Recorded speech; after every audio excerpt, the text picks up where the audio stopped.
Good evening. I'm Ruth Heinerfeld of the League of Women Voters Education Fund. Next Tuesday is Election Day. Before going to the polls, voters want to understand the issues and know the candidates' positions. Tonight, voters will have an opportunity to see and hear the major party candidates for the presidency state their views on issues that affect us all. The League of Women Voters is proud to present this presidential debate. Our moderator is Howard K. Smith.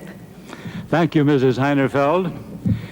The League of Women Voters is pleased to welcome to the Cleveland, Ohio Convention Center Music Hall President Jimmy Carter, the Democratic Party's candidate for re-election to the presidency, and Governor Ronald Reagan of California, the Republican Party's candidate for the presidency. The candidates will debate questions on domestic, economic, foreign policy, and national security issues. The questions are going to be posed by a panel of distinguished journalists who are here with me.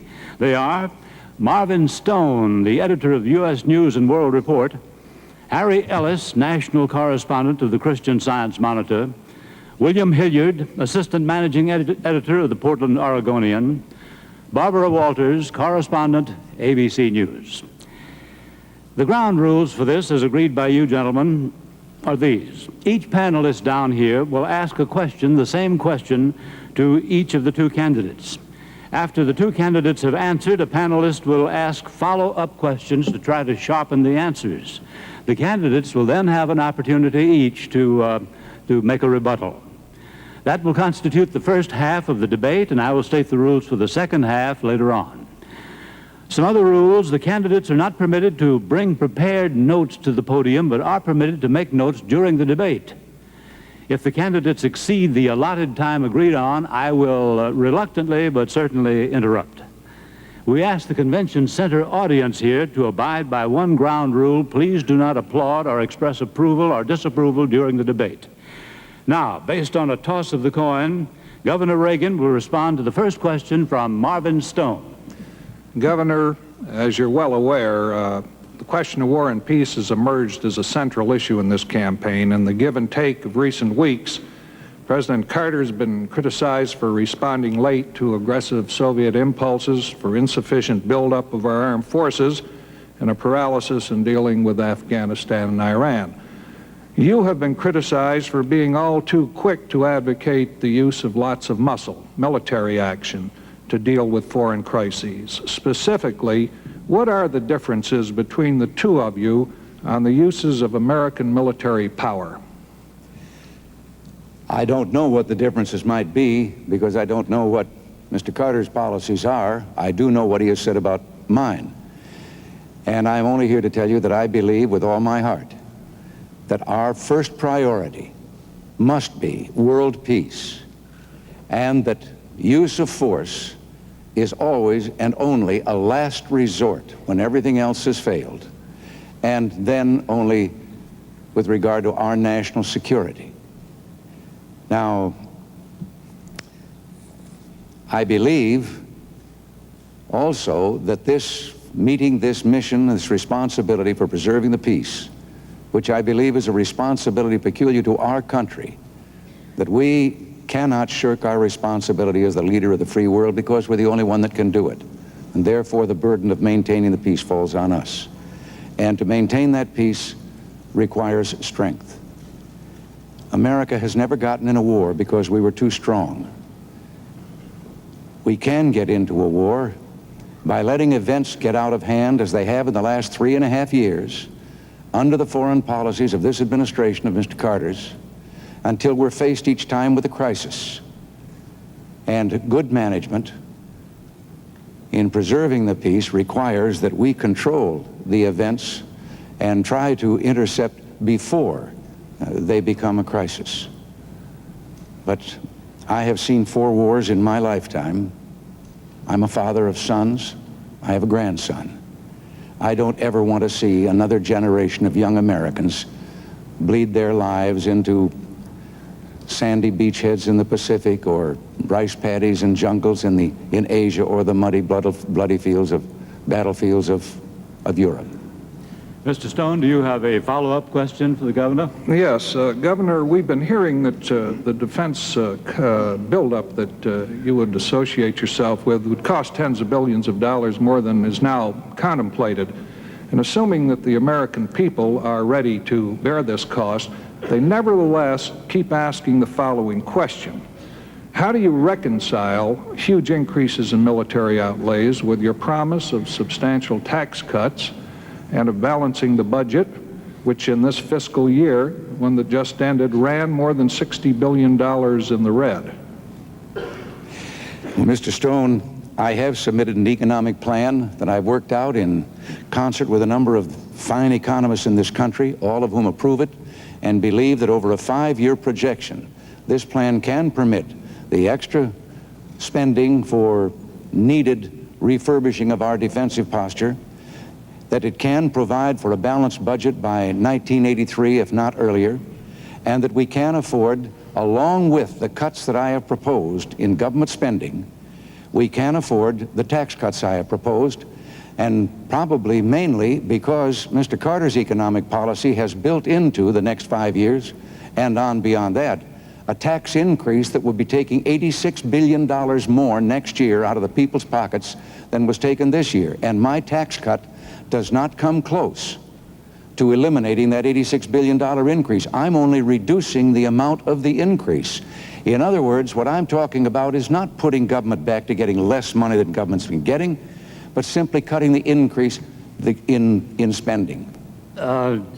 The same question now goes to President Carter. President Carter, would you like to have the question repeated? Yes, President Carter, the question of war and peace, a central issue in this campaign. You've been criticized for, in the give and take, for responding late to aggressive Soviet impulses, for an insufficient buildup of our armed forces, and a paralysis in dealing with Afghanistan and Iran. Governor Reagan, on the other hand, has been criticized for being all too quick to advocate the use of lots of muscle military action to deal with foreign crises such as I've mentioned.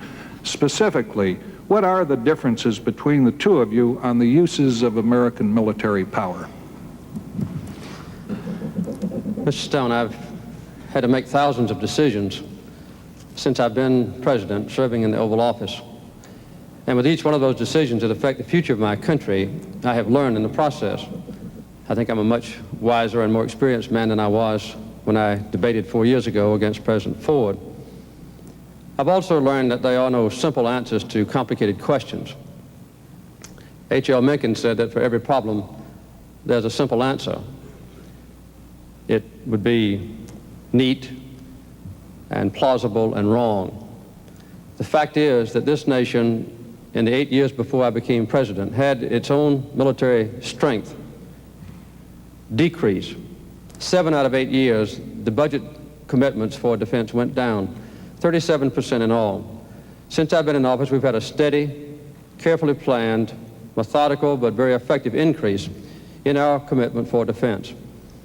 But what we've done is to use that enormous power and prestige and military strength of the United States to preserve the peace. We've not only kept peace for our own country, but we've been able to extend the benefits of peace to others. In the Middle East, we've worked for a peace treaty between Israel and Egypt successfully, and have tied ourselves together with Israel and Egypt in a common defense capability. This is a very good step forward for our nation's security, and we'll continue to do as we've done in the past. I might also add that there are decisions that are made in the Oval Office by every president which are profound in nature. There are always troubled spots in the world, and how those troubled areas are addressed by a president alone in that Oval Office affects our nation directly. The involvement of the United States and also our American interest, that is a basic decision that has to be made so frequently by every president who serves. That's what I've tried to do successfully by keeping our country at peace. Mr. Stone, do you have a follow-up? Yes, I would like to be a little more specific on the use of military power, and let's talk about one area for a moment. Under what circumstances would you use military forces to deal with, for example, a shutoff of Persian oil Gulf? If that should occur, or to counter Russian expansion beyond Afghanistan into either Iran or Pakistan. I ask this question in view of charges that we are woefully unprepared to project sustained, and I emphasize the word sustained, power in that part of the world. Mr. Stout, in my State of the Union address earlier this year, I pointed out that any threat to the stability or security of the Persian Gulf would be a threat to the security of our own country. In the past, we've not had an adequate military presence in that region. Now we have 2 major carrier task forces. We have access to facilities in 5 different areas of that region. And we've made it clear that working with our allies and others, that we are prepared to address any foreseeable eventuality which might interrupt commerce with that crucial area of the world. But in doing this, we have made sure that we address this question peacefully, not injecting American military forces into combat, but letting the strength of our nation be felt in a beneficial way. This, I believe, has assured that our interests will be protected in the Persian Gulf region, as we've done in the Middle East and throughout the world. Governor Reagan, you have a minute to comment or rebut. Well, yes, I question the figure about the decline in defense spending under the 2 previous administrations in the preceding 8 years to this administration. I would call to your attention that we were in a war that wound down during those 8 years, which of course made a change in military spending because of turning from war to peace. I also would like to point out that Republican presidents in those years, faced with a Democratic majority in both houses of the Congress, found that their requests for defense budgets were very often cut. Now, Gerald Ford left a 5-year projected plan for a military buildup to restore our defenses, and President Carter's administration reduced that by 38%, cut 60 ships out of the Navy building program that had been proposed, and stopped the B-1, delayed the cruise missiles, stopped the production line for the Minuteman missile, stopped the Tridents, or delayed the Tridents submarine, and now is planning a mobile military force that can be delivered to various spots in the world, which does make me question his assaults on whether I am the one that is quick to look for use of force. President Carter, you have the last word on this question. Well, there are various elements of defense. One is to control nuclear weapons, which I hope we'll get to later on, because that's the most important single issue in this campaign. Another one is how to address troubled areas of the world. I think habitually, Governor Reagan has advocated the injection of military forces into troubled areas, when I and my predecessors, both Democrats and Republicans, have advocated resolving those troubles and those difficult areas of the world peacefully, diplomatically, and through negotiation. In addition to that, the buildup of military forces is good for our country because we've got to have military strength in order to preserve the peace. But I'll always remember that the best weapons are the ones that are never fired in combat, and the best soldier is one who never has to lay his life down on the field of battle. Strength is imperative for peace, but the 2 must go hand in hand. Thank you, gentlemen. The next question is from Harry Ellis to President Carter. Mr. President, when you were elected in 1976, the Consumer Price Index stood at 4.8%. It now stands at more than 12%. Perhaps more significantly, the nation's broader underlying inflation rate has gone up from 7 to 9%. Now, a part of that was due to external factors beyond U.S. control, notably the more than doubling of oil prices by OPEC last year. Because the United States remains vulnerable to such external shocks, can inflation, in fact, be controlled? If so, what measures would you pursue in a second term? Again, it's important to put the situation into perspective. In 1974, we had a so-called oil shock, wherein the price of OPEC oil was raised to an extraordinary degree. We had an even worse oil shock in 1979. In 1974, we had the worst recession, the deepest and most penetrating recession since the Second World War. The recession that resulted this time was the briefest we've had since the Second World War. In addition, we've brought down inflation. Early this year, the first quarter, we did have a very severe inflation pressure brought about by the OPEC price increase. It averaged about 18% the first quarter of this year. The second quarter, we had dropped it down to about 13%. The most recent figures, the last 3 months of the third quarter of this year, the inflation rate is 7%. Still too high, but it illustrates very vividly that in addition to providing an enormous number of jobs, 9 million new jobs in the last 3.5 years, that the inflationary threat is still urgent on us. I noticed that Governor Reagan recently mentioned the Reagan-Kemp-Roth proposal, which his own running mate, George Bush, described as voodoo economics, and said that it would result in a 30% inflation rate. And Business Week, which is not a Democratic publication, said that this Reagan-Kemp-Roth proposal, and I quote them, I think, was completely irresponsible and would result in inflationary pressures which would destroy this nation. So our proposals are very sound and very carefully considered to stimulate jobs, to improve the industrial complex of this country, to create tools for American workers, and at the same time would be anti-inflationary in nature. So to add 9 million new jobs, to control inflation, and to plan for the future with the energy policy now intact as a foundation is our plan for the years ahead.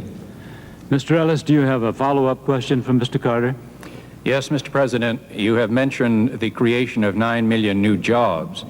At the same time, the unemployment rate still hangs high, as does the inflation rate. Now, I wonder, can you tell us what additional policies you would pursue in a second administration in order to try to bring down that inflation rate?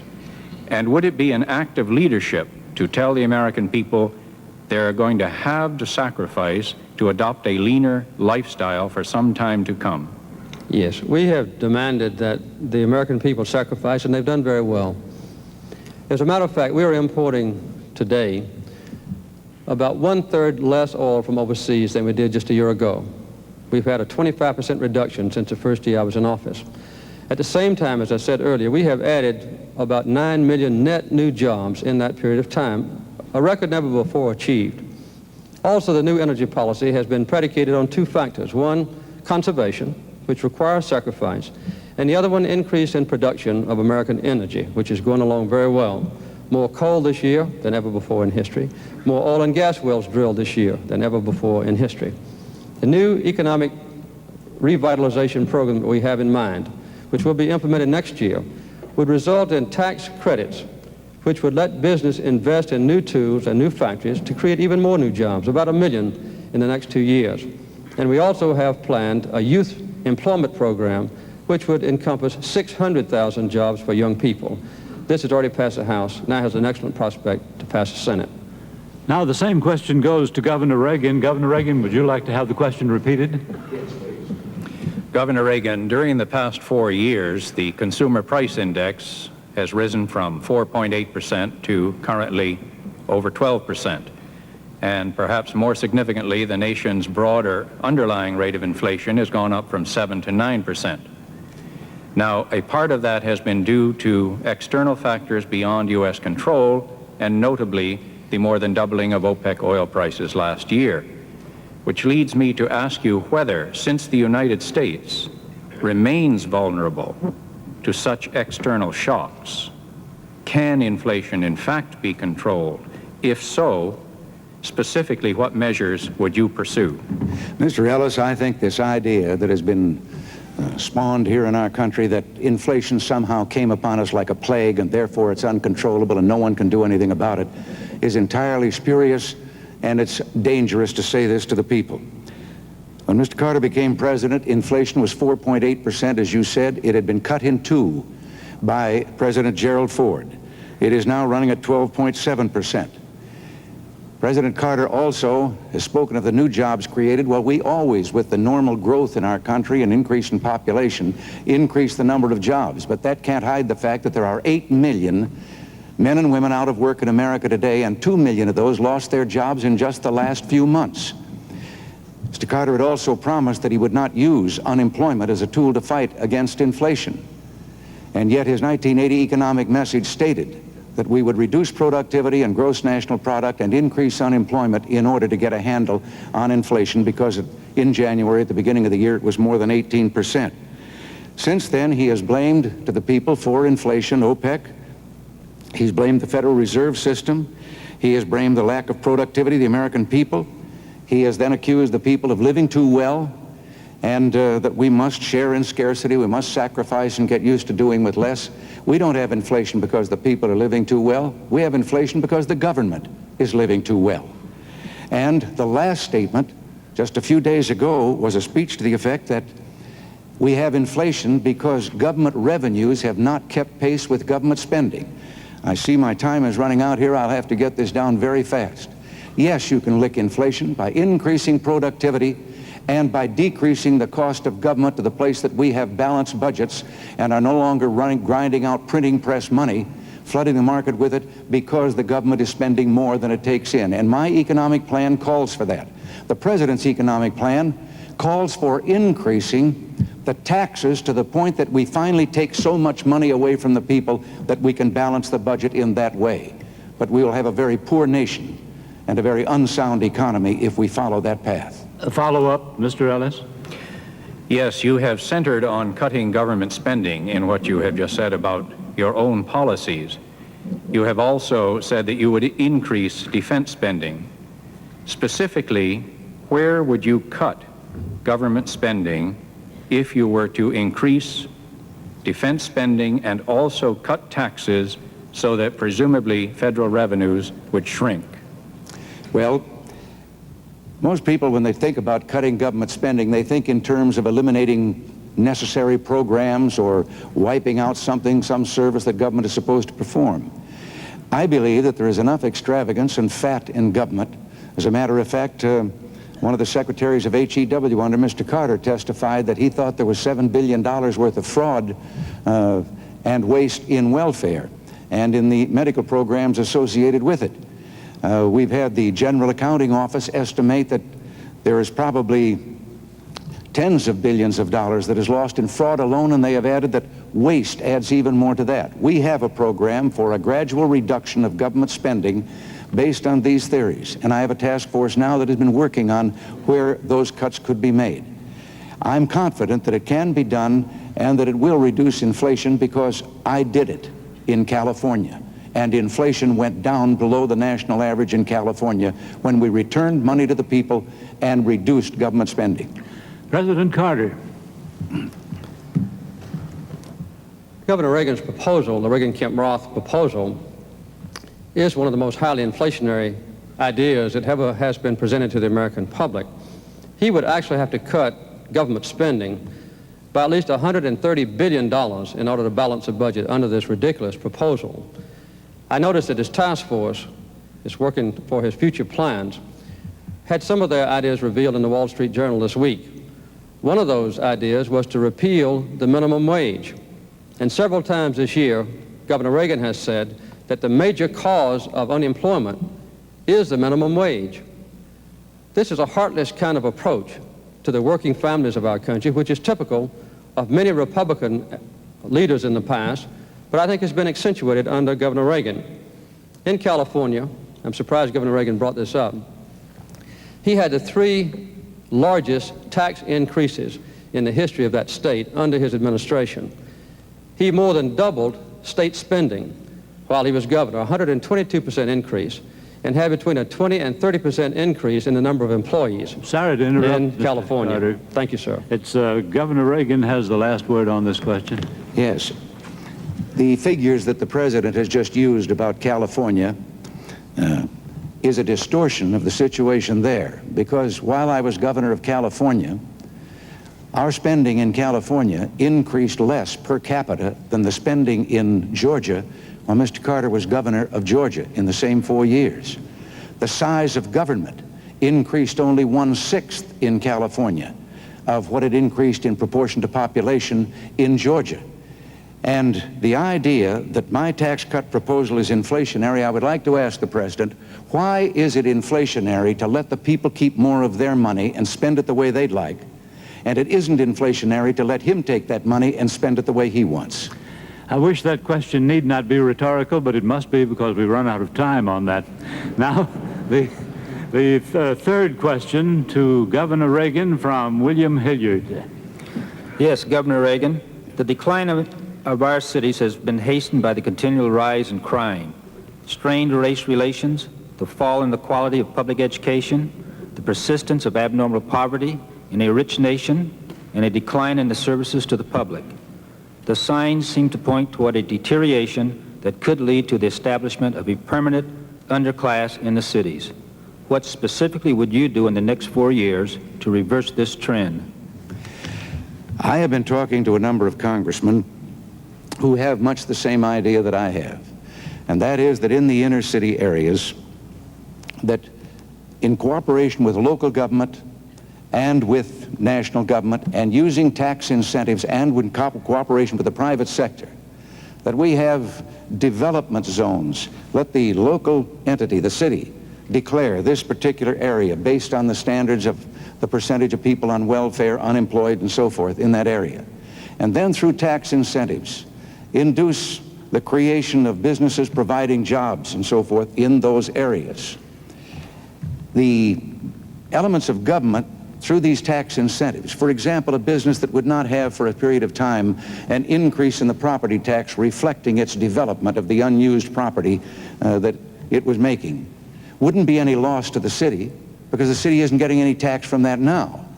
And there would simply be a delay, and on the other hand, many of the people that would then be given jobs are presently wards of the government, and it wouldn't hurt to give them a tax incentive because that wouldn't be costing government anything either. I think there are things to do in this regard. I stood in the South Bronx on the exact spot that President Carter stood on in 1977. You have to see it to believe it. It looks like a bombed out city. Great gaunt skeletons of buildings, windows smashed out, painted on one of them, unkept promises, on another despair. And this was the spot at which President Carter had promised that he was going to bring in a vast program to rebuild this department. There are this area, there are whole blocks of land that are left bare, just bulldozed down flat. And nothing has been done, and they are now charging to take tourists through there to see this terrible desolation. I talked to a man just briefly there who asked me one simple question: do I have reason to hope that I can someday take care of my family again? Nothing has been done. Follow up, Mr. Hilliard. Yes, Governor Reagan. Blacks and other non-whites are increasing in numbers in our cities. Many of them feel that they are facing a hostility from whites that prevents them from joining the economic mainstream of our society. There is racial confrontation in the schools, on jobs, and in housing as non-whites seek to reap the benefits of a free society. What do you think is the nation's future as a multiracial society? I believe in it. I am eternally optimistic, and I happen to believe that we've made great progress from the days when I was young and when this country didn't even know it had a racial problem. I know those things can grow out of despair in an inner city, when there's hopelessness at home, lack of work, and so forth. But I believe that all of us together, and I believe the presidency is what Teddy Roosevelt said it was. It's a bully pulpit. And I think that something can be done from there, because the goal for all of us should be that one day things will be done neither because of nor in spite of any of the differences between us, ethnic differences or racial differences, whatever they may be, that we will have total equal opportunity for all people. And I would do everything I could in my power to bring that about. Mr. Hilliard, would you repeat your question for President Carter? President Carter, the decline of our cities has been hastened by the continual rise in crime, strained race relations, the fall in the quality of public education, the persistence of abnormal poverty in a rich nation, and a decline in services to the public. The signs seem to point toward a deterioration that could lead to the establishment of a permanent underclass in the cities. What specifically would you do in the next 4 years to reverse this trend? Thank you, Mr. Hilliard. When I was campaigning in 1976, everywhere I went, the mayors and local officials were in despair about the rapidly deteriorating central cities of our nation.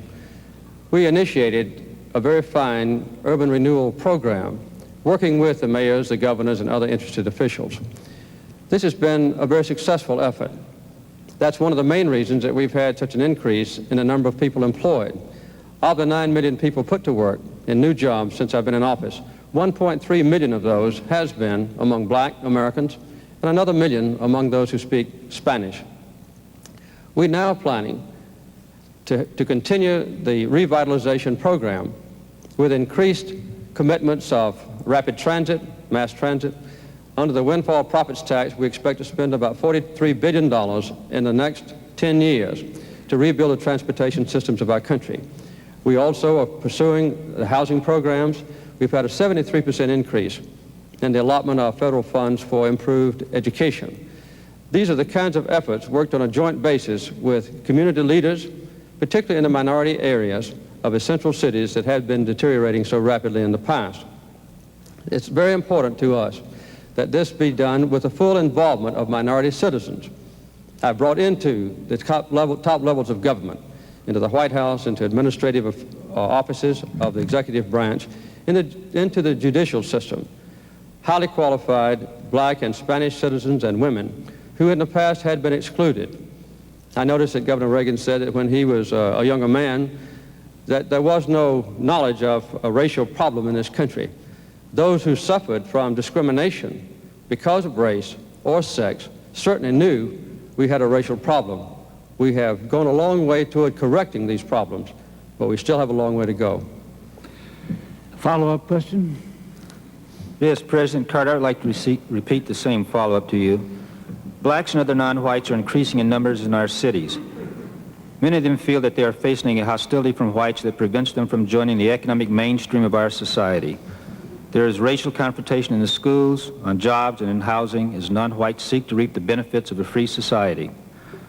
What is your assessment of the nation as a future and multiracial society?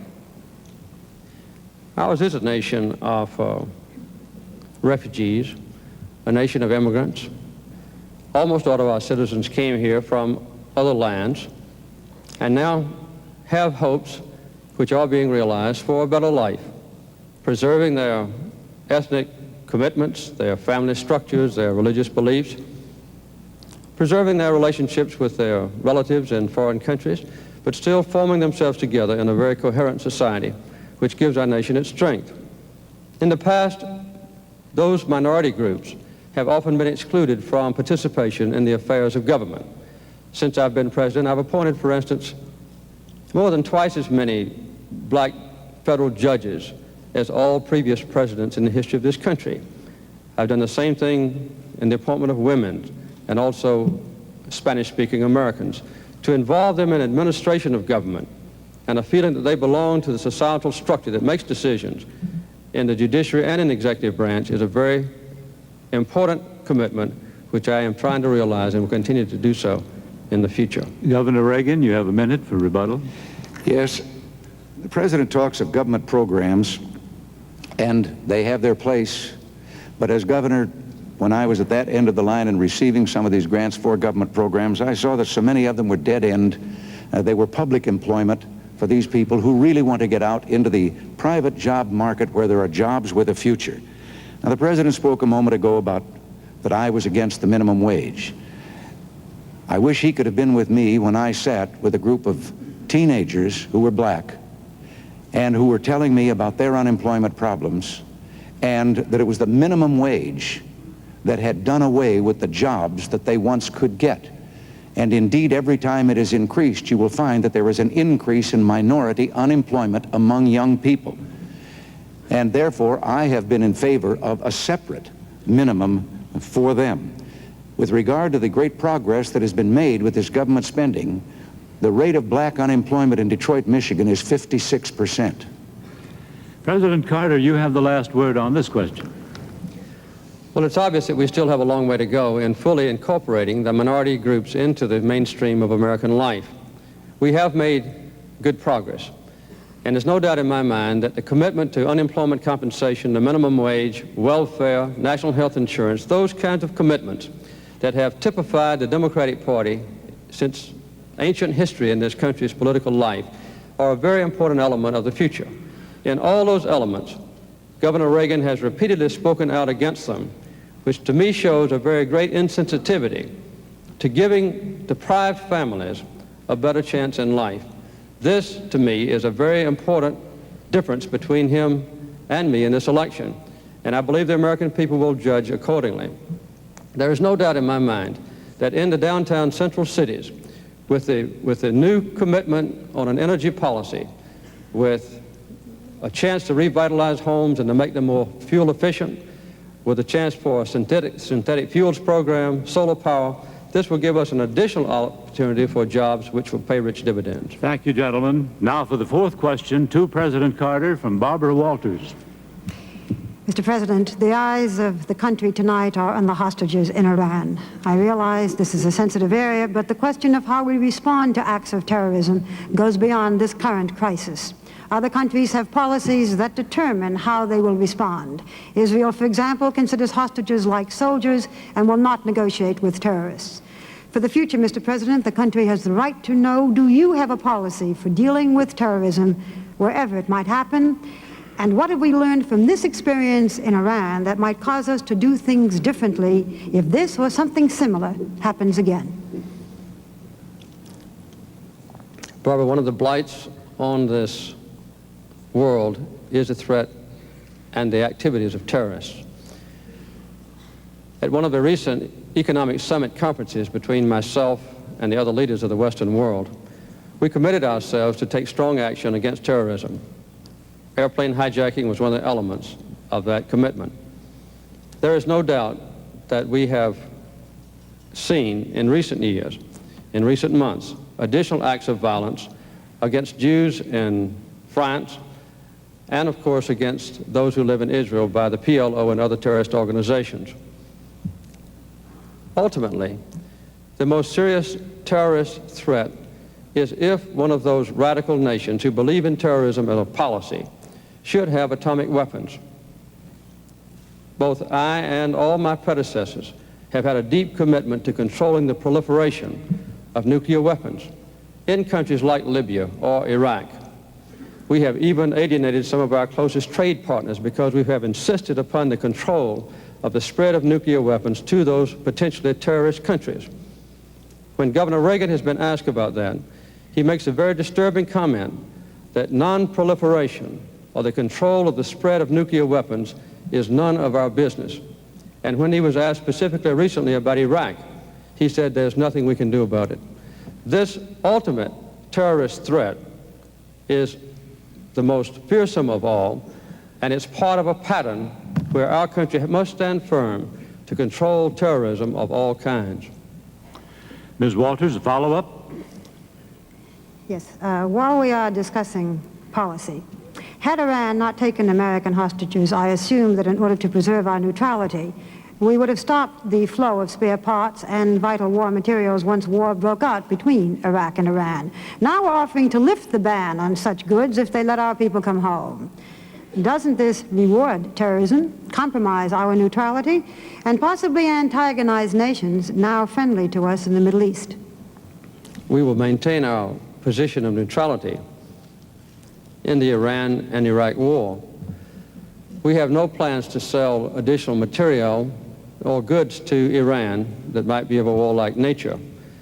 When I made my decision to stop all trade with Iran as a result of the taking of our hostages, I announced then and have consistently maintained since then that if the hostages are released safely, that we would make delivery on those items which Iran owns, which they have bought and paid for. Also, that the frozen Iranian assets would be released. That's been a consistent policy, one I intend to carry out. Would you repeat the question now for Governor Reagan, please, Ms. Walters? Yes. Governor, the eyes of the country tonight remain on the hostages in Iran, but the question of how we respond to acts of terrorism goes beyond this current crisis. There are other countries that have policies that determine how they will respond. Israel, for example, considers hostages like soldiers and will not negotiate with terrorists.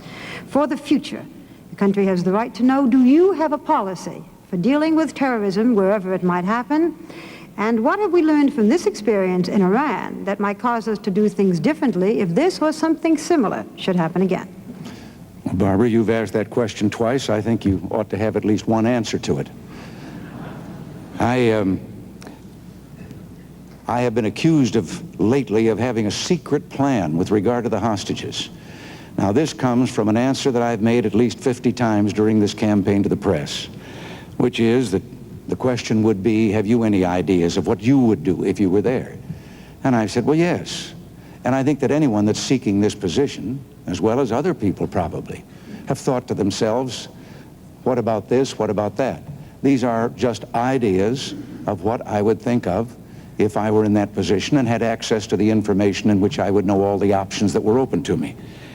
I have never answered the question, however, second, the one that says, well, tell me, what are some of those ideas? First of all, I would be fearful that I might say something that was presently underway or in negotiations and thus expose it and endanger the hostages. And sometimes I think some of my ideas might involve quiet diplomacy where you don't say in advance or say to anyone what it is you're thinking of doing. Your question is difficult to answer because in the situation right now, no one wants to say anything that would inadvertently delay in any way the return of those hostages if there is a chance that they're coming home soon, or that might cause them harm.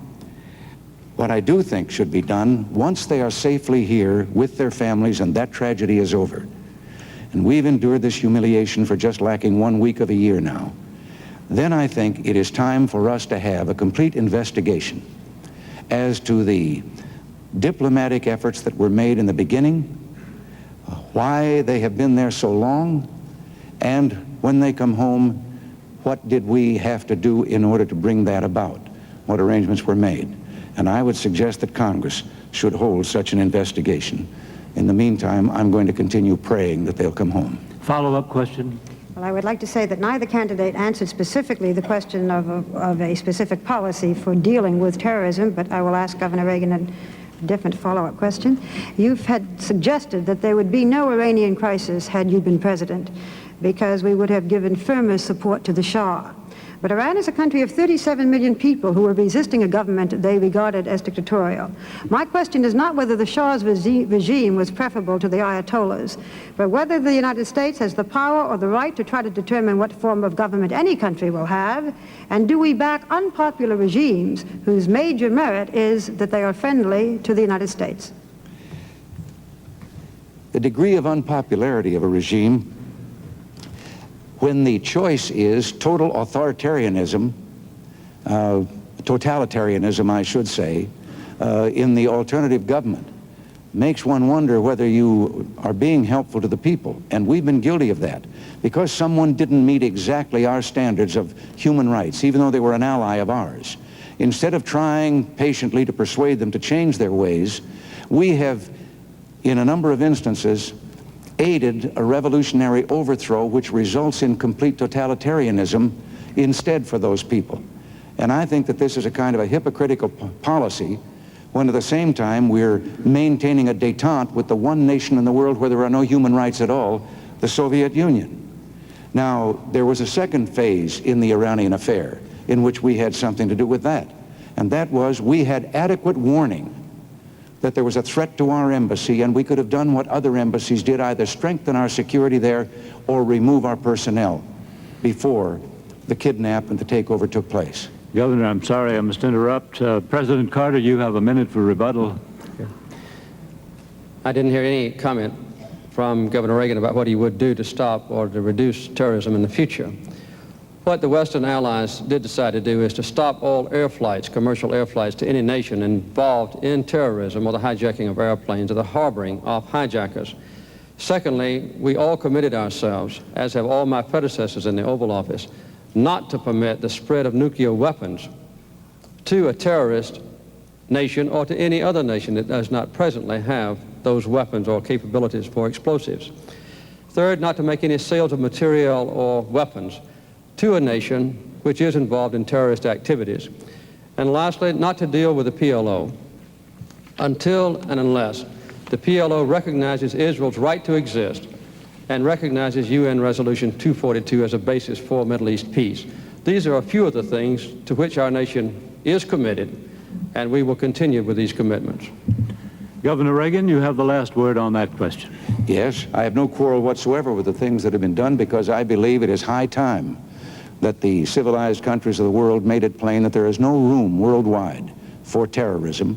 There will be no negotiation with terrorists of any kind.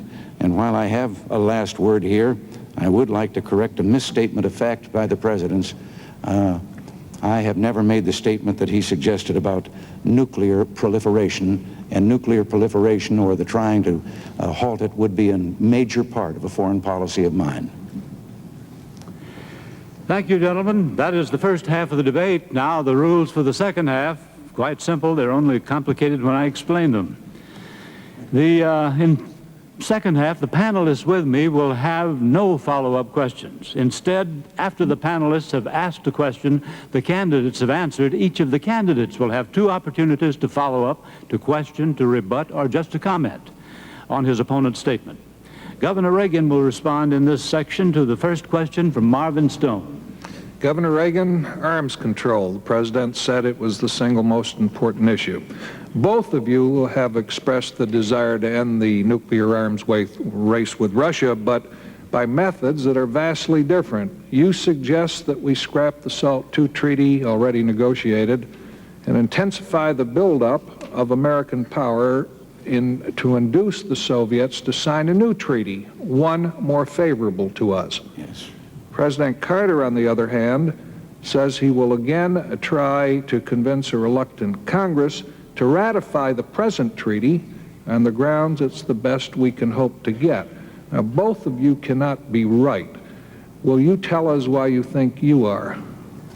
Yes, I think I'm right because I believe that we must have a consistent foreign policy, a strong America, and a strong economy.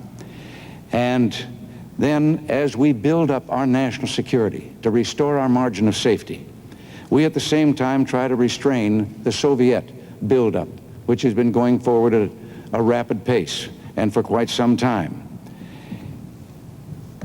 The SALT II treaty was the result of negotiations that Mr. Carter's team entered into after he had asked the Soviet Union for a discussion of actual reduction of nuclear strategic weapons. And his emissary, I think, came home in 12 hours with having heard a very definite niet. But taking that one no from the Soviet Union, we then went back into negotiations on their terms because Mr. Carter had canceled the B-1 bomber, delayed the MX, delayed the Trident submarine, delayed the cruise missile, shut down the missile man, the Minuteman missile production line, and whatever other things that might have been done. The Soviet Union sat at the table knowing that we had gone forward with unilateral concessions without any reciprocation from them whatsoever. Now, I have not blocked the SALT II treaty as Mr. Carter and Mr. Mondale suggest that I have. It has been blocked by a Senate in which there is a Democratic majority.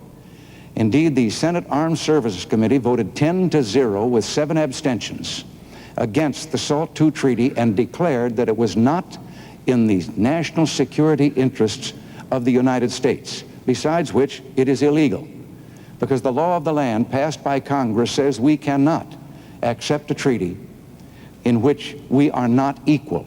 And we're not equal in this treaty for one reason alone. Our B-52 bombers are considered to be strategic weapons. Their backfire bombers are not. Governor, I have to interrupt you at that point. The time's up for that. But the same question now to President Carter. Yes, President Carter, both of you have expressed the desire to end the nuclear arms race with Russia, but through vastly different methods. The governor suggests we scrap the SALT II treaty, which you negotiated in Vienna, signed in Vienna, intensify the buildup of American power to induce the Soviets to sign a new treaty, one more favorable to us. You, on the other hand, say you will again try to convince a reluctant Congress to ratify the present treaty on the grounds it is the best we can hope to get from the Russians. You cannot both be right. Will you tell us why you think you are? Yes, I'd be glad to. Inflation, unemployment, the cities, all very important issues, but they pale into insignificance in the life and duties of a president when compared with the control of nuclear weapons. Every president who has served in the Oval Office since Harry Truman has been dedicated to the proposition of controlling nuclear weapons, to negotiate with the Soviet Union, balanced, controlled, observable, and then reducing levels of atomic weaponry. There is a disturbing pattern in the attitude of Governor Reagan. He has never supported any of those arms control agreements. The limited test ban, SALT I, nor the anti-ballistic missile treaty, nor the Vladivostok treaty negotiated with the Soviet Union by President Ford, and now he wants to throw into the wastebasket a treaty to control nuclear weapons on a balanced and equal basis between ourselves and the Soviet Union, negotiated over a 7-year period by myself and my 2 Republican predecessors. The Senate has not voted yet on the Strategic Arms Limitation Treaty. There have been preliminary skirmishings in the committees of the Senate, but the treaty has never come to the floor of the Senate for either a debate or a vote. It's understandable that a senator in the preliminary debates can make an irresponsible statement or maybe an ill-advised statement. You've got 99 other senators to correct that mistake, if it is a mistake. But when a man who hopes to be president says, take this treaty, discard it, do not vote, do not debate, do not explore the issues, do not finally capitalize on this long negotiation, that is a very dangerous and disturbing thing. Governor Reagan, you have an opportunity to rebut that. Yes, I'd like to respond very much. First of all, the Soviet Union, if I have been critical of some of the previous agreements, it's because we've been out-negotiated for quite a long time. And they have managed, in spite of all of our attempts at arms limitation, to go forward with the biggest military buildup in the history of man. Now, to suggest that because 2 Republican presidents tried to pass the SALT treaty, that puts them on its side, I would like to say that President Ford, who was within 90% of a treaty that we could be in agreement with when he left office, is emphatically against this SALT treaty. I would like to point out also that senators like Henry Jackson and Hollings of South Carolina, they are taking the lead in the fight against this particular treaty. I am not talking of scrapping. I am talking of taking the treaty back and going back into negotiations, and I would say to the Soviet Union, we will sit and negotiate with you as long as it takes to have not only legitimate arms limitation, but to have a reduction of these nuclear weapons to the point that neither one of us represents a threat to the other. That is hardly throwing away a treaty and being opposed to arms limitation. President Carter? Yes. Governor Reagan is making some very misleading and disturbing statements. He not only advocates the scrapping of his treaty, and I don't know that these men that he quotes are against the treaty in its final form, but he also advocates the possibility, he said it's been a missing element, of playing a trump card against the Soviet Union of a nuclear arms race and insisting upon nuclear superiority by our own nation as a predication for negotiation in the future with the Soviet Union. If President Brezhnev said, we will scrap this treaty, negotiated under 3 American presidents over a 7-year period of time, we insist upon nuclear superiority as a basis for future negotiations, and we believe that the launching of a nuclear arms race is a good basis for future negotiations, it's obvious that I, as president, and all Americans would reject such a proposition. This would mean the resumption of a very dangerous nuclear arms race. It would be very disturbing to American people. It would change the basic tone and commitment that our nation has experienced ever since the Second World War, with all presidents, Democratic and Republican, and would also be very disturbing to our allies, all of whom support this nuclear arms treaty. In addition to that, the adversarial relationship between ourselves and the Soviet Union would undoubtedly deteriorate very rapidly. This attitude is extremely dangerous and belligerent in its tone, although it's said with a quiet voice. Governor Reagan? I know the president is supposed to be replying to me, but sometimes I have a hard time in connecting what he's saying with what I have said or what my positions are. I sometimes think It's like the witch doctor that gets mad when a good doctor comes along with a cure that'll work. My point I have made already, Mr. President, with regard to negotiating, it does not call for nuclear superiority on the part of the United States. It calls for a mutual reduction of these weapons, as I say, to the point that neither of us can represent a threat to the other. And to suggest that the SALT II treaty that your negotiators negotiated was just a continuation and based on all of the preceding efforts by two previous presidents is just not true.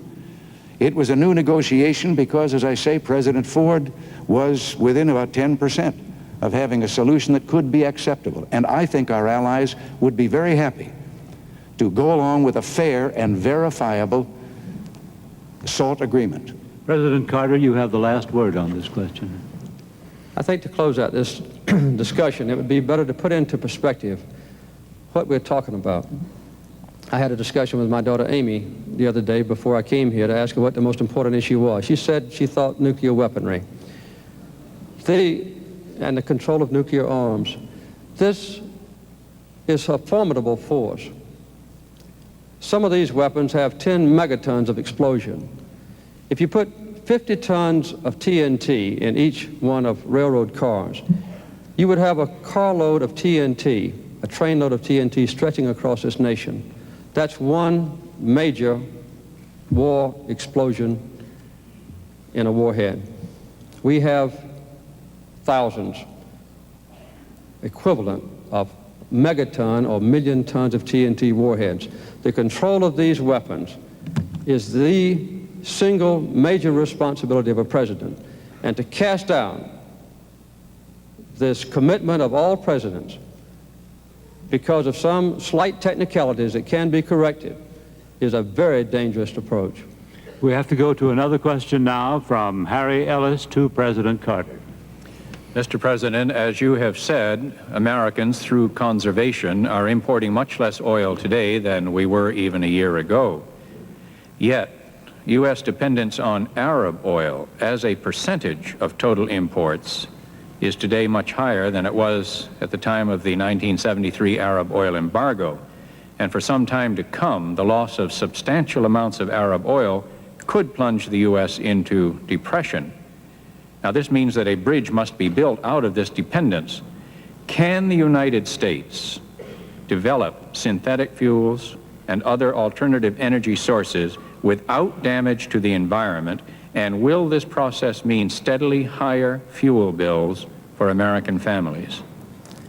I don't think there's any doubt that in the future, the cost of oil is going to go up. What I've had as a basic commitment since I've been as president is to reduce our dependence on foreign oil. It can only be done in two ways. One, to conserve energy, to stop the waste of energy, and secondly, to produce more American energy. We've been very successful in both cases. We've now reduced the importing of foreign oil in the last year alone by 1/3.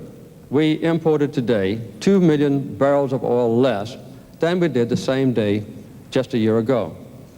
This commitment has been opening up a very bright vista for our nation in the future, because with the windfall profits tax as a base, we now have an opportunity to use American technology and American ability and American natural resources to expand rapidly the production of synthetic fuels, yes.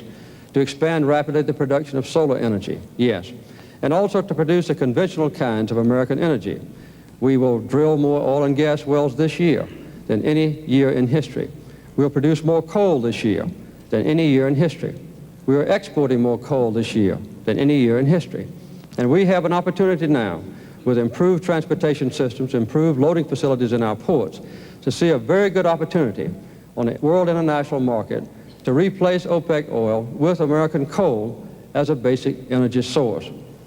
This exciting future will not only give us more energy security, but will also open up vast opportunities for Americans to live a better life and to have millions of new jobs associated with this new and very dynamic industry now in prospect because of a new energy policy that we've put into effect.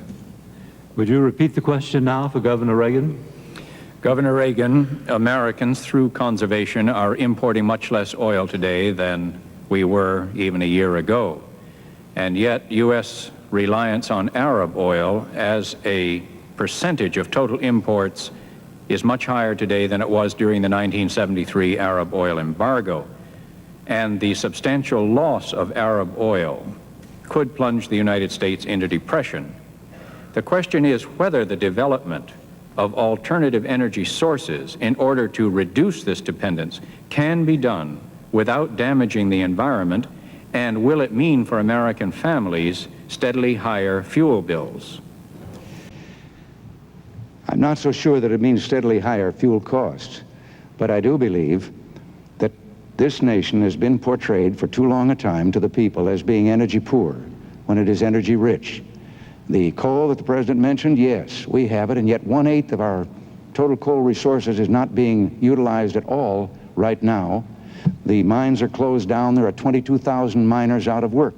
Most of this is due to regulations which either interfere with the mining of it or prevent the burning of it.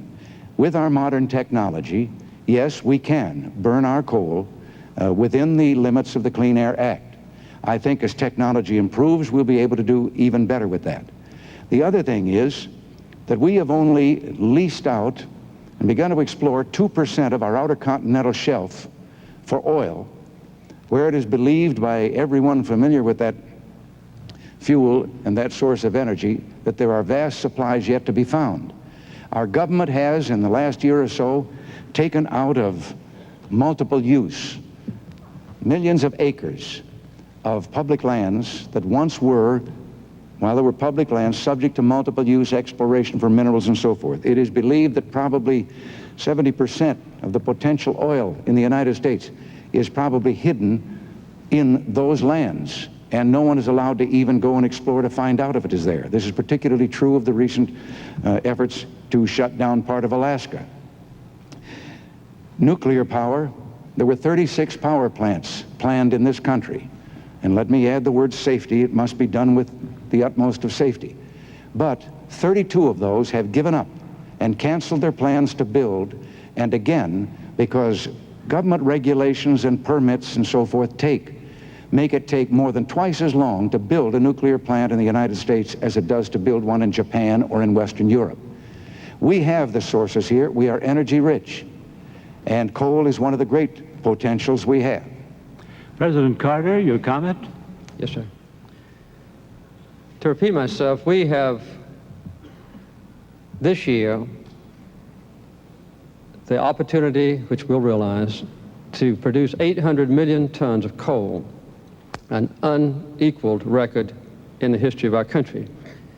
Governor Reagan says that this is not a good achievement, and he blames restraints on coal production on regulations that affect the life and the health and safety of miners, and also regulations that protect the purity of our air and the quality of our water and our land. We cannot cast aside those regulations.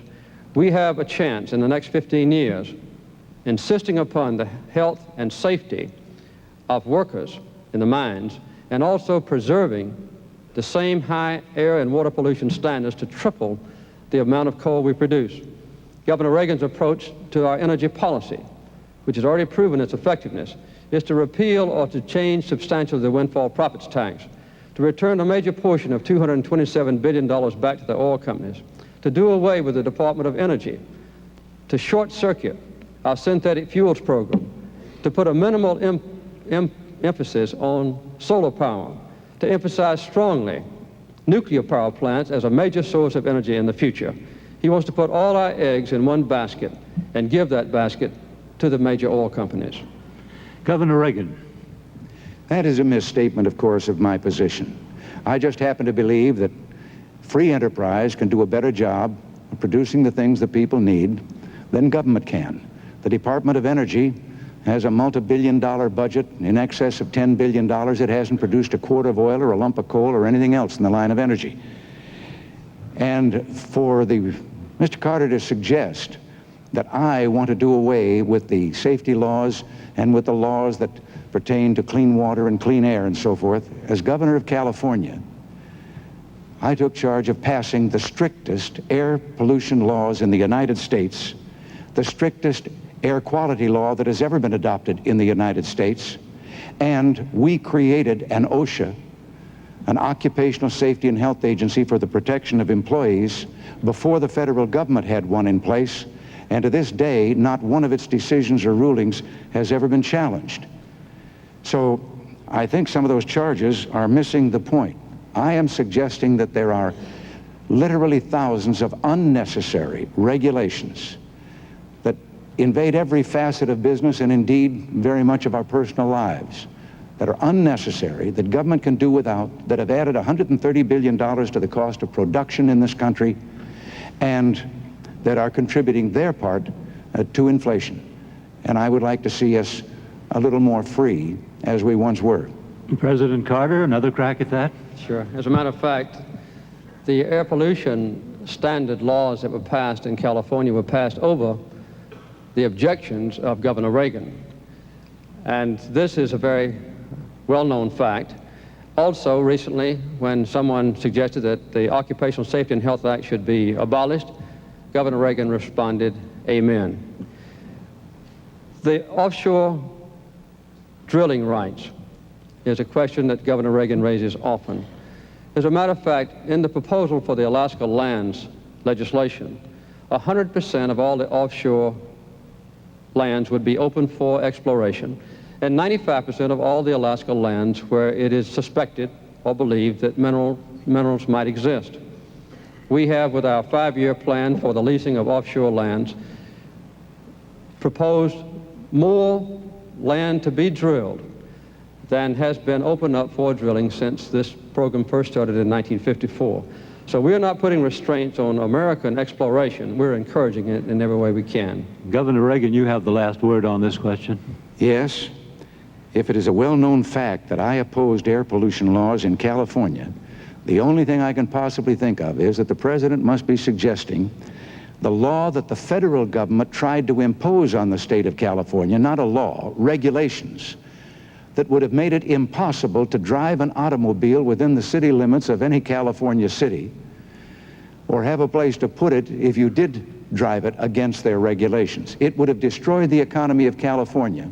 And I must say we had the support of Congress when we pointed out how ridiculous this attempt was by the Environmental Protection Agency. We still have the strictest air control or air pollution laws in the country. As for offshore oiling, only 2% now is so leased and is producing oil. The rest, as to whether the lands are going to be opened in the next 5 years or so, we're already 5 years behind in what we should be doing. There is more oil now in the wells that have been drilled than has been taken out in the 121 years that they've been drilled. Thank you, Governor. Thank you, Mr. President. The next question goes to Governor Reagan from William Hilliard.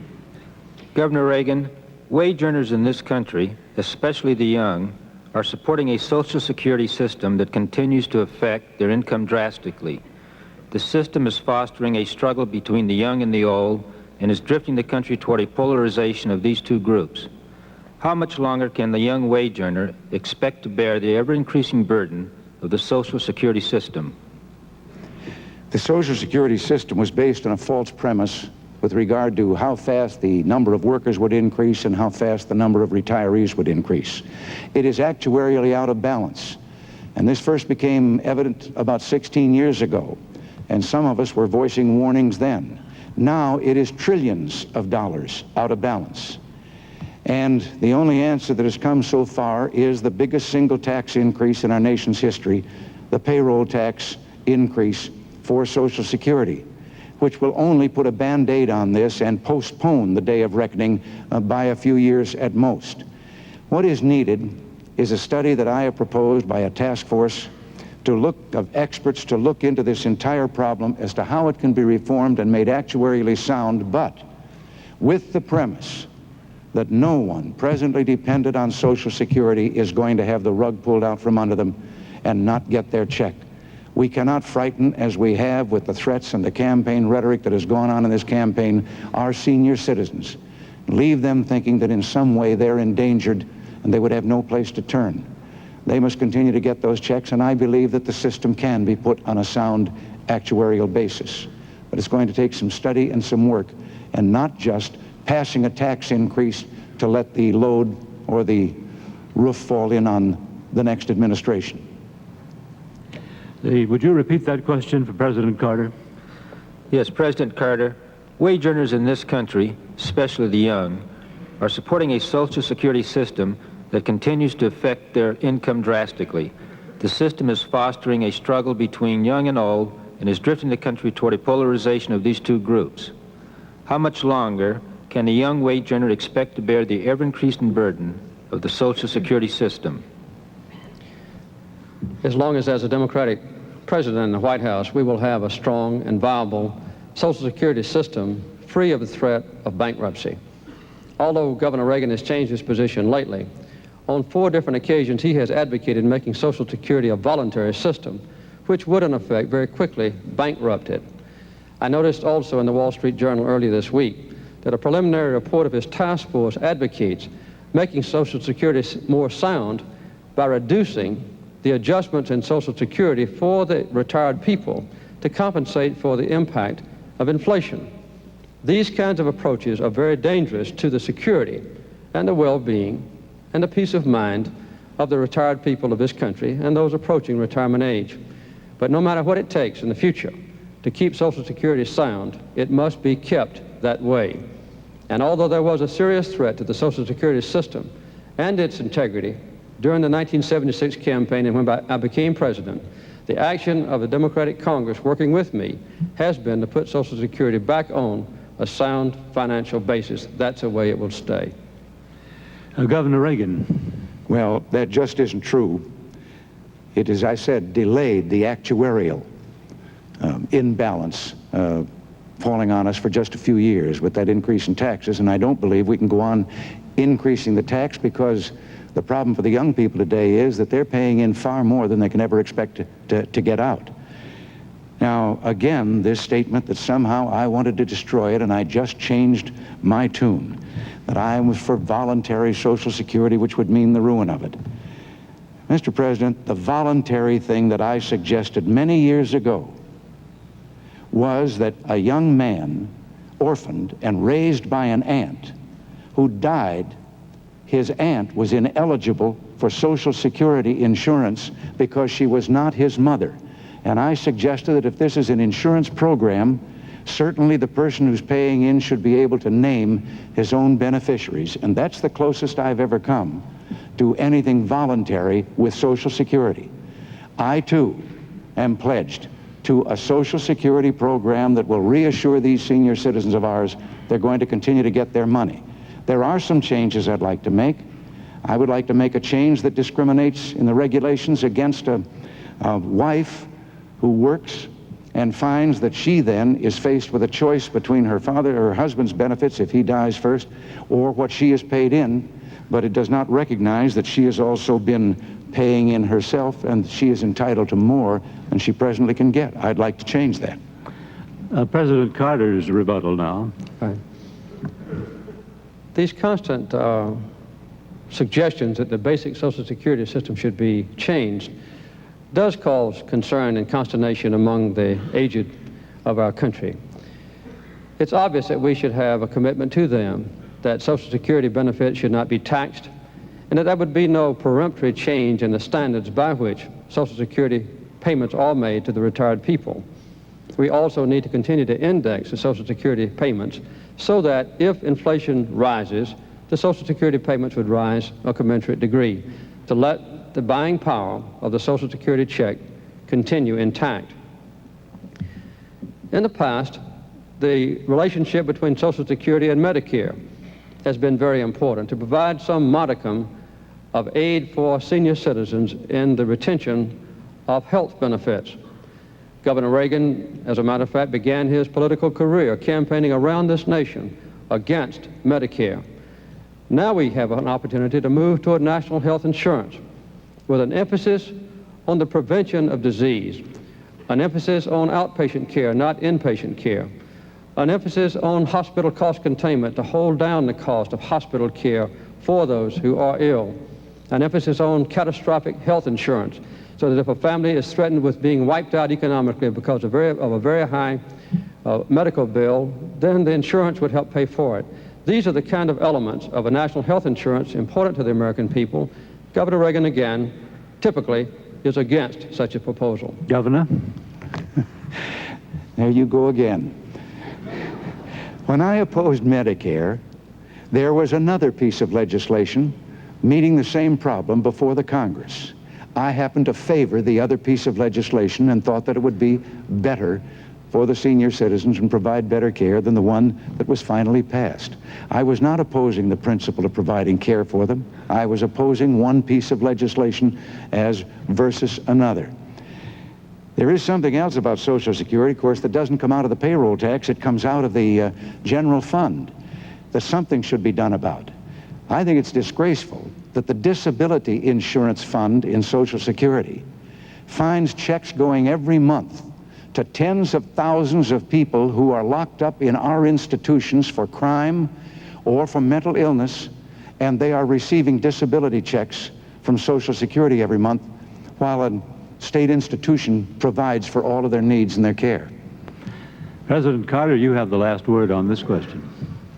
I think this debate on Social Security, Medicare, national health insurance typifies as vividly as any other subject tonight the basic historical differences between the Democratic Party and the Republican Party.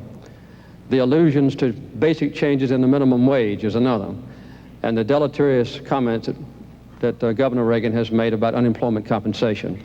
These commitments that the Democratic Party has historically made to the working families of this nation have been extremely important to the growth in their stature and in a better quality of life for them. I noticed recently that Governor Reagan frequently quotes Democratic presidents in his acceptance address and otherwise. I have never heard a candidate for president who is a Republican quote a Republican president. But when they get in office, they try to govern like Republicans. So it's good for the American people to remember there is a sharp, basic, historical difference between Governor Reagan and me on these crucial issues, also between the two parties that we represent. Thank you, Mr. President. Governor Reagan, we now go to another question. A question to President Carter by Barbara Walters. Thank you. You have addressed some of the major issues tonight, but the biggest issue in the minds of American voters is yourselves, your ability to lead this country. When many voters go into that booth just a week from today, they will be voting their gut instinct about you men. You've already given us your reasons why people should vote for you. Now would you please tell us for this, your final question, why they should not vote for your opponent, why his presidency could be harmful to the nation, and having examined both your opponent's record and the man himself, tell us his greatest weakness. Barbara, reluctant as I am to say anything critical about Governor Reagan, I'll try to answer your question.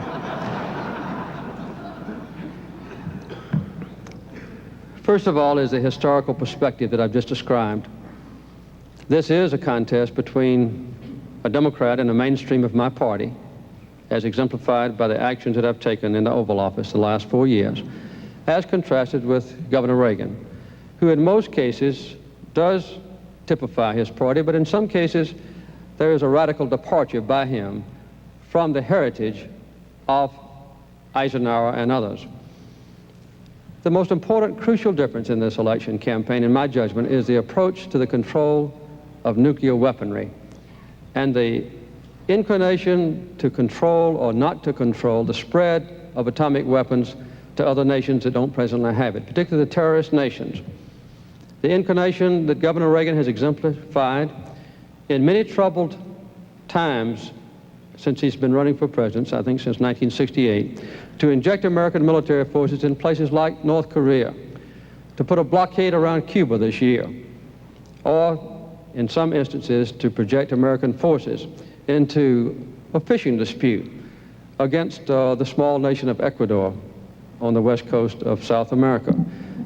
This is typical of his long-standing inclination on the use of American power, not to resolve disputes diplomatically and peacefully, but to show that the exercise of military power is best proven by the actual use of it. Obviously, no president wants war, and I certainly do not believe that Governor Reagan, if he were president, would want war. But a president in the Oval Office has to make a judgment on almost a daily basis about how to exercise the enormous power of our country for peace through diplomacy, or in a careless way, in a belligerent attitude, which has exemplified his attitudes in the past. Barbara, would you repeat the question for Governor Reagan? Yes, thank you. Realizing that you may be equally reluctant to speak ill of your opponent, may I ask why people should not vote for your opponent, why his presidency could be harmful to the nation, and having examined both your opponent's record and the man himself, could you tell us his greatest weakness? Well, Barbara, I believe that there is a fundamental difference, and I think it has been evident in most of the answers that Mr. Carter has given tonight, that he seeks the solution to anything as another opportunity for a federal government program. I happen to believe that the federal government has usurped powers and autonomy and authority that belongs back at the state and local level. It has imposed on the individual freedoms of the people, and that there are more of these things that could be solved by the people themselves if they were given a chance, or by the levels of government that were closer to them. Now, as to why I should be and he shouldn't be, when he was a candidate in 1976, President Carter invented a thing he called the misery index. He added the rate of unemployment and the rate of inflation, and it came at that time to 12.5 under President Ford. And he said that no man with that size misery index had a right to seek re-election to the presidency. Today, by his own decision, the misery index is in excess of 20%. And I think this must suggest something. But when I have quoted a Democrat president, as the president says, I was a Democrat. I said many foolish things back in those days. But the president that I quoted had made a promise, a Democrat promise, and I quoted him because it was never kept.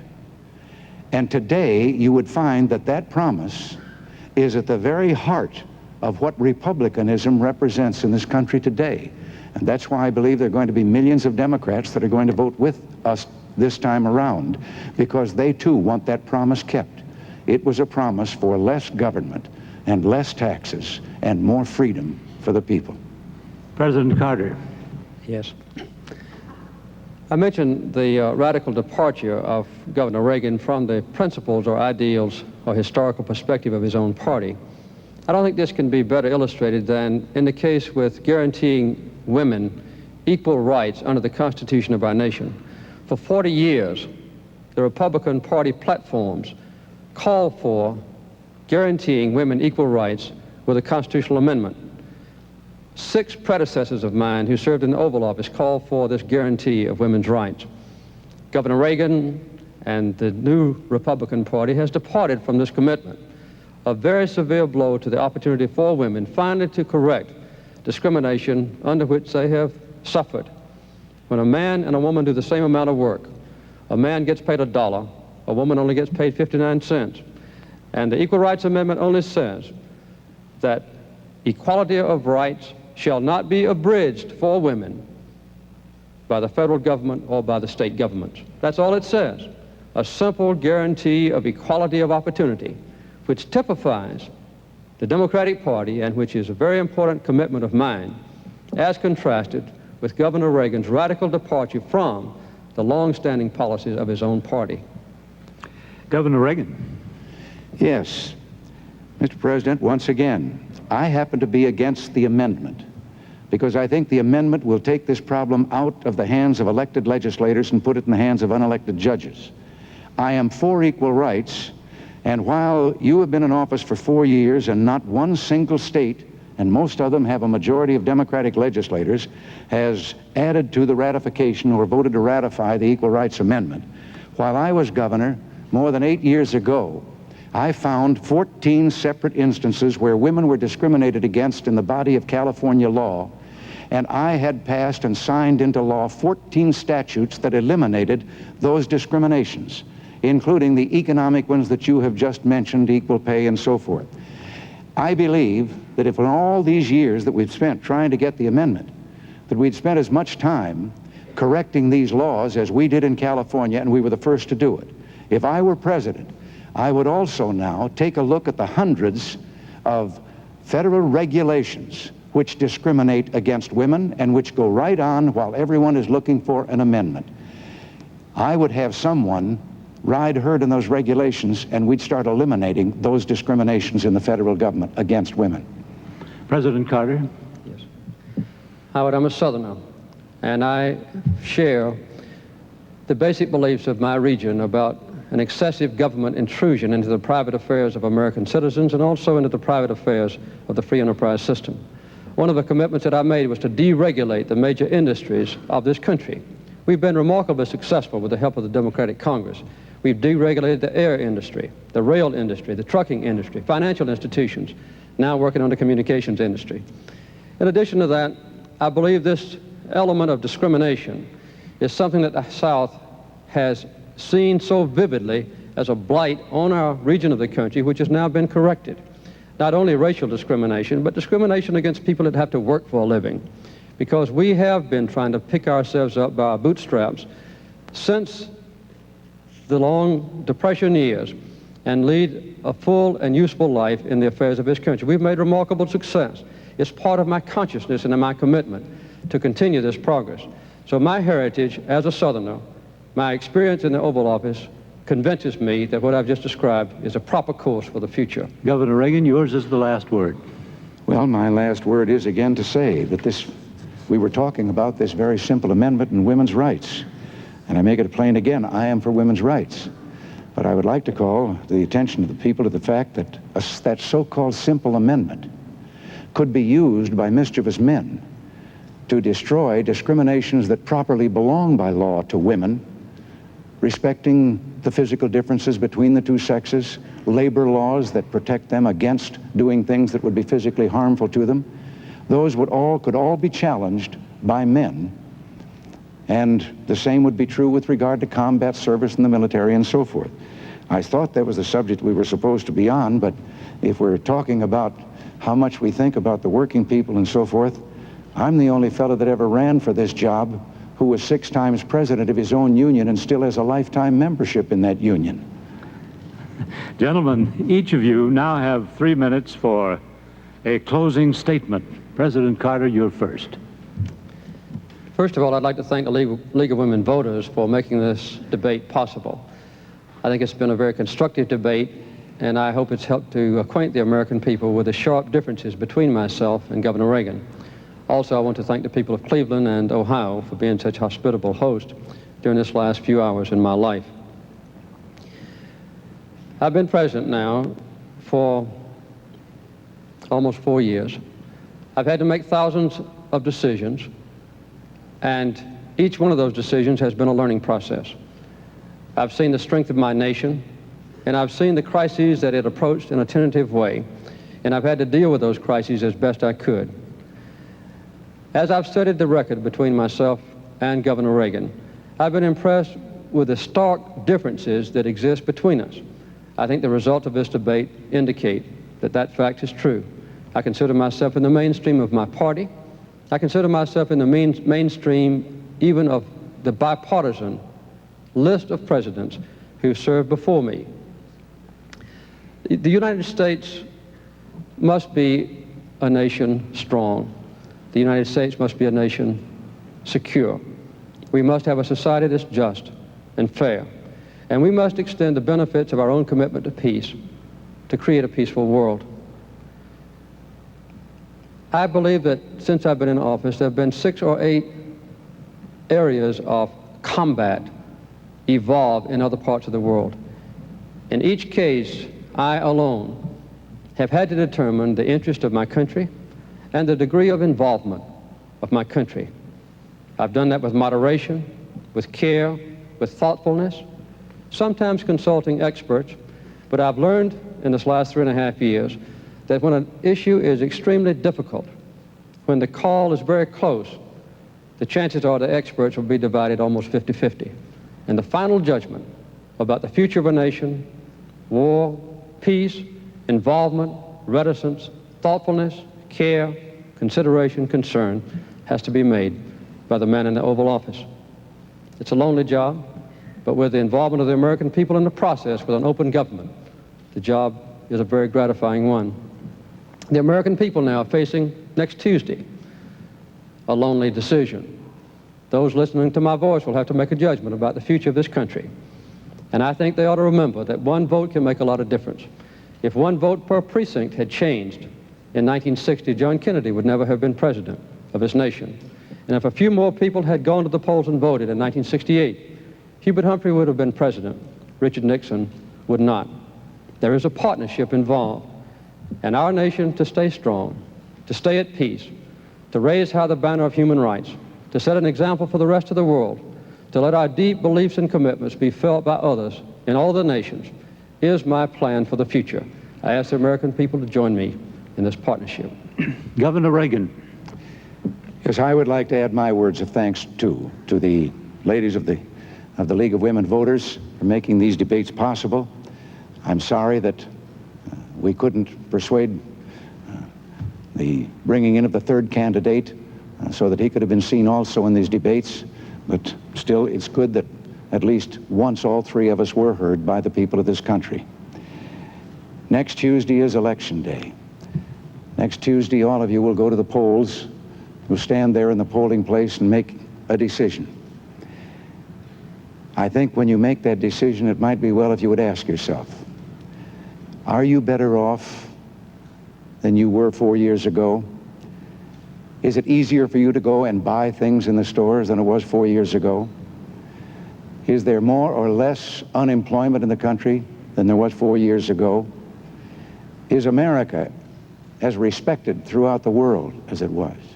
Do you feel that our security is as safe, that we're as strong as we were 4 years ago? And if you answer all of those questions yes, why then I think your choice is very obvious as to who you'll vote for. If you don't agree, if you don't think that this course that we've been on for the last 4 years is what you would like to see us follow for the next 4, then I could suggest another choice that you have. This country doesn't have to be in the shape that it is in. We do not have to go on sharing in scarcity with the country getting worse off, with unemployment growing. We talk about the unemployment lines. If all of the unemployed today were in a single line, allowing 2 feet for each one of them, that line would reach from New York City to Los Angeles, California. All of this can be cured, and all of it can be solved. I have not had the experience that the President has had in holding that office, but I think in being governor of California, the most populous state in the Union, if it were a nation, it would be the 7th ranking economic power in the world. I too had some lonely moments and decisions to make. I know that the economic program that I have proposed for this nation in the next few years can resolve many of the problems that trouble us today. I know because we did it there. We cut the cost, the increased cost of government, the increase in half over the 8 years. We returned $5.7 billion in tax rebates, credits, and cuts to our people. We, as I've said earlier, fell below the national average in inflation when we did that. And I know that we did give back authority and autonomy to the people. I would like to have a crusade today, and I would like to lead that crusade with your help. And it would be one to take government off the backs of the great people of this country and turn you loose again to do those things that I know you can do so well because you did them and made this country great. Thank you. Gentlemen, ladies and gentlemen, for 60 years, the League of Women Voters has been committed to citizen education and effective participation of Americans in governmental and political affairs. The most critical element of all in that process is an informed citizen who goes to the polls and who votes. On behalf of the League of Women Voters now, I would like to thank President Carter and Governor Reagan.